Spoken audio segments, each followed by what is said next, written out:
Pour importer son calendrier dans un agenda numérique, par exemple Google Agenda, c'est l'exemple que je vais vous faire, vous devez exporter chacun des fichiers de vos cours pour les importer dans votre agenda numérique. Je vous montre comment. Quand on descend un peu, d'abord, il faut s'assurer d'avoir entré tous ses cours, de ne pas avoir fait d'erreur, parce que sinon, une fois que c'est tout importé, c'est compliqué de les effacer. Il faut les effacer un après l'autre. Donc, on s'assure qu'il n'y a pas d'erreur dans notre horaire. Ensuite, quand on vient cliquer, bon, au départ, il va être comme ça, il va être fermé. Hop là, il va être fermé. Quand on vient cliquer dessus ici, on l'ouvre. C'est vraiment important d'entrer l'heure du début des cours, puis la durée des cours. Il ne faut pas se tromper encore une fois, sinon ça va décaler à l'intérieur de votre agenda. L'heure que vous écrivez ici, c'est l'heure à laquelle il va aller se glisser à l'intérieur de votre agenda numérique. Donc, c'est important de ne pas faire d'erreur. Quand c'est terminé, vous descendez un petit peu plus bas et là, ici, vous avez chacun des cours que vous avez entrés dans votre horaire. Par exemple, moi, j'avais le groupe 104, 401, 402, 403. J'ai mes jours de cycle qui sont à l'intérieur de mon calendrier scolaire avec les autres dates comme les journées pédagogiques. J'ai des blocs, j'ai mis un bloc avant le dîner, j'ai mis un bloc après le dîner. Si on monte ici, là, on va aller voir mes blocs. J'ai un bloc que j'ai rajouté avant le dîner, puis j'ai un bloc que j'ai rajouté après le dîner. Donc, mes blocs sont ici. Puis, j'ai mes dîners. Donc, tout dépendant de ce que vous voulez avoir dans votre agenda numérique, vous allez télécharger les fichiers que vous voulez. Je vous encourage vraiment beaucoup à utiliser la partie à droite et non la partie à gauche. Bien, tout dépendant de ce que vous voulez. Si vous voulez que ce soit un bloc complet avec tout votre agenda, une couleur, on ne peut rien bouger d'un cours à l'autre, d'un bloc à l'autre, vous prenez lui. Il vient dans un bloc, puis c'est sûr que c'est plus simple, mais au visuel, vous allez voir que celui-là est beaucoup plus beau. Donc, si vous voulez changer les couleurs, si vous voulez jouer avec chacun des blocs, vous venez ici, vous les téléchargez un à la fois. Donc, je viens cliquer ici, dessus, sur le 104, et là, il va se télécharger. Il se télécharge. Moi, j'ai configuré mon ordi pour que mes téléchargements s'en viennent sur mon bureau. Donc, on peut voir qu'il est déjà sur mon bureau. Je vais télécharger chacun de mes cours, un après l'autre. Je fais juste cliquer dessus. Soit il va s'enregistrer dans vos téléchargements ou sur votre bureau. Voyez-vous, moi ici, il s'ajoute automatiquement sur mon bureau. Là, ceux-là, je les ai déjà entrés dans mon agenda, donc ce n'est pas ceux-là que je vais faire. Celui que je n'ai pas fait encore, que je vais vous montrer, c'est les jours de cycle. Donc, je vais venir le télécharger, les jours de cycle. Donc, on voit qu'il est ici. Il prend le nom que je lui ai attribué dans le document, jour de cycle. Et là, je viens ouvrir mon Google Agenda.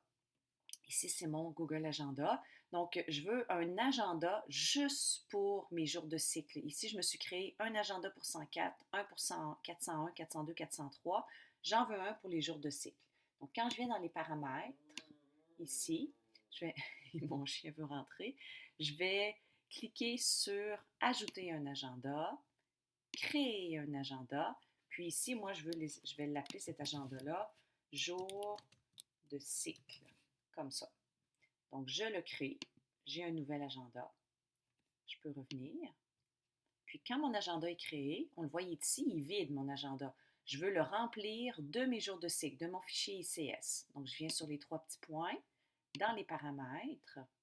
Ce que je vais faire ici avec mon agenda, avec mon cours, voyons, avec mon agenda de jours de cycle, je vais venir importer un fichier. Puis le fichier que je vais venir importer, quand je clique ici, c'est le fichier jour de cycle. Donc, si je viens chercher, ça va être ici, si je viens chercher un ICS, il est ici, .ics, on le voit bien, .ics, c'est vraiment le jour de cycle, on s'assure de vraiment avoir importé le bon. Moi, je ne veux pas l'ajouter à mon agenda Dominique Blais. Celui-là, c'est mon personnel. Je veux l'ajouter à l'agenda jour de cycle. Ici, là, à peu près une personne sur trois fait l'erreur de ne pas venir ajouter au bon agenda. Et là, il va se retrouver dans le mauvais agenda. Et là, il faut tous les retirer un par un. C'est vraiment long. Ça se fait, là, mais c'est long, c'est pas le fun. Donc, prenez le temps de vraiment vous assurer que c'est correct. On clique sur Importer. Là, il est en train de tout importer les jours de cycle dans mon agenda. Voilà, c'est déjà fait. Fait que si on vient ici, ça va s'ajouter.